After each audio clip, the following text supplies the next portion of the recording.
Hello, everyone, and welcome back to English Pod. My name is Marco. I'm Erica. And today we have a great intermediate lesson for you. That's right. We've got some excellent real English for you all about cleaning the house. Cleaning the house, that's a real life situation, so we're going to give you real English. Exactly. So in today's lesson, we're going to look at language about cleaning the house. We're also going to learn a few phrases that you can use if you want to ask someone for help. And maybe if you're a little bit lazy like me, a phrase or two to avoid doing work. Okay, well, let's get started then with our vocabulary preview. Vocabulary preview. All right, great. We have two great words for you today. Erica, why don't you tell us the first one? The first word is such a mess. Such a mess. Such a mess. So when something is a mess... It's dirty.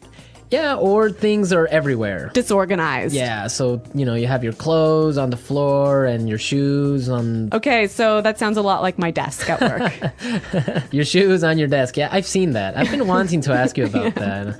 Okay, such a mess. Really, really dirty. Okay, now let's take a look at our second word, chores. Chores. Chores. Chores. Chores is a really common word for... things you have to do around the house. Like, for example, laundry. Or making the bed.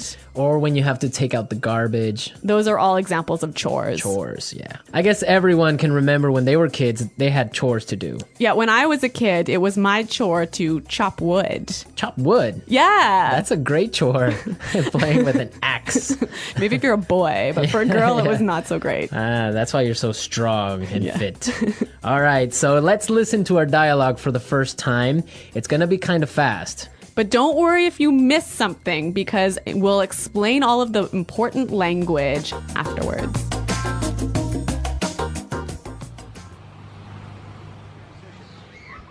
Honey, the house is such a mess. I need you to help me tidy up a bit. My boss and her husband are coming over for dinner and the house needs to be spotless. I'm in the middle of something right now. I'll be there in a second. This can't wait. I need your help now. All right. I'm coming. Okay, here's a list of chores we need to get done. I'll do the dishes and get all the groceries for tonight. You can sweep and mop the floors. Oh, and the furniture needs to be dusted. You know what? I have to pick something up in the mall. So why don't you clean the floors and I'll go to the supermarket and get all the groceries. Sure, that's fine. Here's the list of all the things you need to get. Don't forget anything. And can you pick up a bottle of wine on your way home?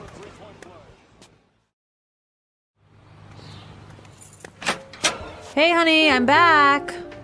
Wow, the house looks really good. Great. Can you set the table?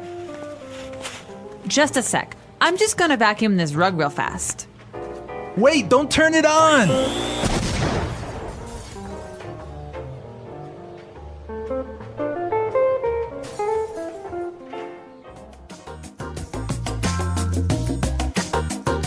Oh my God, Marco, what happened there? An explosion. We love a good explosion here at English Pod. We're going to give you as many explosions as possible. Okay. Right. So let's take a look at our language takeaway. Language takeaway. So language takeaway is the part of our lesson where we teach you what we think are some really important words that are found in the dialogue. Exactly, and we have 3 really important words in our dialogue today. So let's start with the first one. Tidy up. Tidy up. Tidy up. So to tidy up means to... put things in their correct spot. Right, so put the shoes on the floor. Yeah. Get those shoes off my desk. Exactly, so tidy up, organize things a little bit. Yeah, put things away. Okay, let's take a look at our second word now. Spotless. Spotless. Spotless. Spotless. So when you want something to be spotless... you want it to be really clean. Really clean, not a spot of dirt on it. Like your desk. Exactly, my desk is spotless. My desk is not spotless. All right, great word. Now let's take a look at our last word for language takeaway. Mall. Mall. Mall. M-A-L-L, mall. Mall, yeah. It's a strange sounding word. It is a little bit funny sounding, but it basically means a large building with many shops inside, many different stores inside. Right. Now, in British English, you would say shopping center. Yeah, I think that's a little bit more common, but in American English, we say mall. Great. So now it's time in our show to look at putting it together. Putting it together. Okay, so in putting it together, we take a word from the dialogue and we show you how to use this word in real English. So we give you a couple of examples of how this particular word can be used. Exactly. So the word that we have for today is groceries. Groceries. Groceries. Groceries. Erica, why don't you tell us what groceries are all about? So groceries are all of the food items that you need to buy at the supermarket. So like your bread and milk and meat and... Vegetables. Exactly. Those are all stuff. groceries. Okay, so let's listen to some examples on how we use this phrase. Example 1. There's no milk. Can you go to the grocery store? Example 2. Here's the grocery list. I need all of these things so that I can cook dinner tonight. Don't forget anything. Example 3. I hate grocery shopping. I can never find what I'm looking for. Okay, great examples. We heard some really interesting combinations, right? Yeah, we heard grocery store. Which is where you buy your groceries. Exactly. Grocery shopping. Buying all your groceries. And grocery list. Where you have all the items that you need to buy. A list of everything you need to buy. Exactly. You know, grocery store, I think this is quite a common word in Canada. Probably North America. Yeah. Do you say grocery store in America? Well, if it's a small one. Really? So Like a small store. in Canada, I say grocery store for even like a supermarket. Really? Yeah. I guess, well, I would say supermarket for a large one and grocery store for a little corner shop. All of these little differences in American Canadian English. Okay, I think it's time for us to listen to our dialogue another time. This time it'll be a little bit slower. Honey, the house is such a mess. I need you to help me tidy up a bit. My boss and her husband are coming over for dinner, and the house needs to be spotless. I'm in the middle of something right now. I'll be there in a second. This can't wait. I need your help now. All right. I'm coming. Okay, here's a list of chores we need to get done.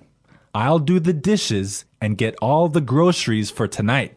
You can sweep and mop the floors. Oh, and the furniture needs to be dusted. You know what? I have to pick something up at the mall. So why don't you clean the floors and I'll go to the supermarket and get all the groceries? Sure, that's fine. Here's the list of all the things you need to get. Don't forget anything. And can you pick up a bottle of wine on your way home? Hey, honey, I'm back. Wow, the house looks really good. Great. Can you set the table? Just a sec. I'm just gonna vacuum this rug real fast. Wait! Don't turn it on!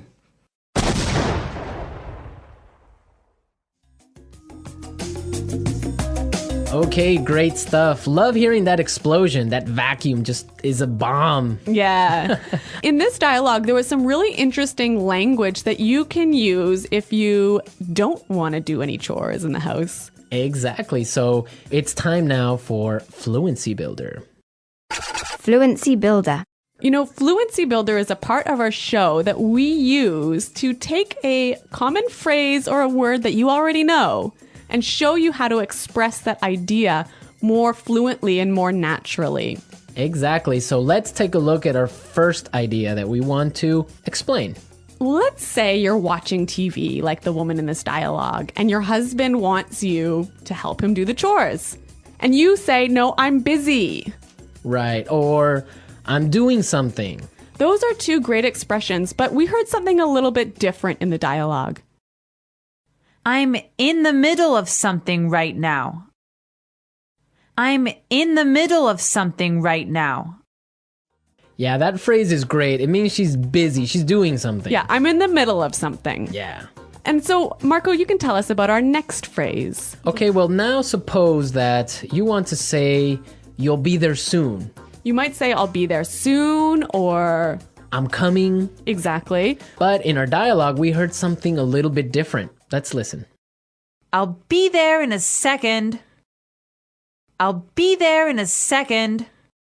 So this is a more natural way of saying, I'll be there very soon. Yeah, you know what? I think I use this phrase almost every day. I'll be there in a second. Yeah. It's really common. Yeah, it means I'll be there really fast. Yes. Okay, so our final item today in Fluency Builder is a great phrase that helps you say the idea, could you or would you? Right. Or can you? Yeah, so can you sweep the floor? Could you sweep the floor? But in the dialogue, we heard something that's a little bit different. Why don't you clean the floors and I'll go to the supermarket? Why don't you clean the floors and I'll go to the supermarket? Great. So this is more natural and it's giving a suggestion. Yeah, it's sort of a polite way of asking someone to clean the floors. Right. It's a really good and polite way of saying it. Yeah, I would agree on that. This was Fluency Builder. Now we are ready to listen to our dialogue again at its normal speed. And this time you'll understand a lot better.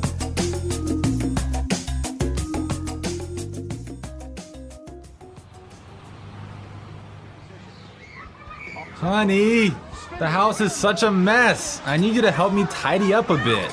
My boss and her husband are coming over for dinner and the house needs to be spotless. I'm in the middle of something right now.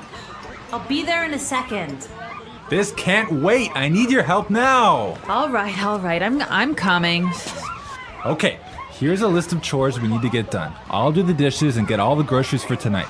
You can sweep and mop the floors. Oh, and the furniture needs to be dusted. You know what?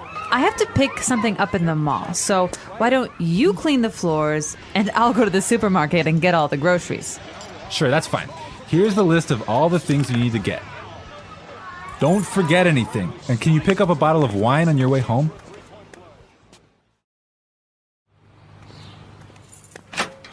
Hey, honey, I'm back. Wow, the house looks really good. Great. Can you set the table? Just a sec. I'm just gonna vacuum this rug real fast. Wait, don't turn it on!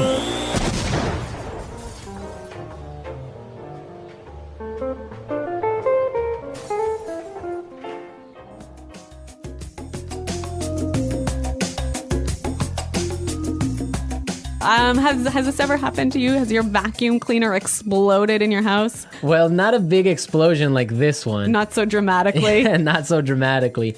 But I've had this happen to me before. Yeah. And dust everywhere. And it's a mess. You don't want to have. You know, this word vacuum is really a very American word. Yeah, vacuum. Vacuum the rug. Vacuum the carpet. Yeah, vacuum cleaner. In the UK, what did they say? Hoover. Hoover. Yeah, Hoover. Hoover the rug. Hoover the rug.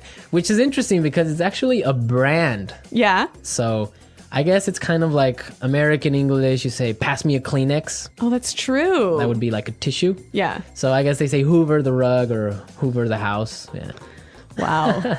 You know, I really love these small differences in meaning that we have between American English and British English. Yeah, it's fun. Okay. Well, another interesting thing about this is that the man was doing the housework. I know. He's a house husband. Yeah. So he's the one doing all of the chores in the house. Yeah, that's the new trend now. Now it's more popular for men to stay home and take care of the babies and clean the house. Yeah, like when I was growing up, my dad would take out the garbage and that was it.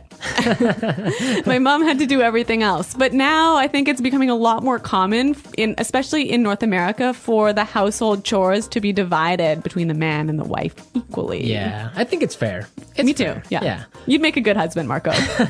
That's what they say, but they haven't married me yet. Okay. All right. Well, we're out of time, folks. Be sure to log on to our community website and you can leave all your comments. And maybe other house husbands out there can give us their feedback on what they think about this. Yeah, so check us out at EnglishPod.com. And thanks for listening today, everyone. Until next time, this is Marco and Erica saying Bye. Goodbye.